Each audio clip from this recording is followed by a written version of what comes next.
So finally, first on YouTube, this is the tutorial for this lab. So simply click on Start Lab and wait for the lab to get started. Meanwhile, like the video and subscribe the channel. Now once the lab is live, you have to simply click on File, New File, and in the description box of this video I've shared this repository. You have to scroll down and copy the contents from here. Just paste it, and here we have to update some of the things like project ID and the region. So copy it carefully. Carefully replace it just as I am doing. And then simply click on File and just save. Now for the file name, this is the file name. Carefully copy it, update the file name. Once it is updated, just copy the entire content from here, paste it, hit enter. Now wait for the output to get generated.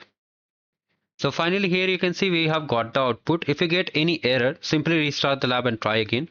But here for getting score, you need to wait for 2 to 3 minutes. Sometimes it may take time to update the score, so wait for 2 to 3 minutes.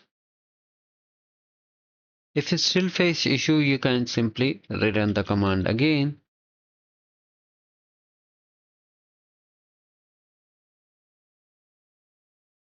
So it took around 5 minutes in my case, so maybe in your case also it will take. So wait for it and just retry again and again.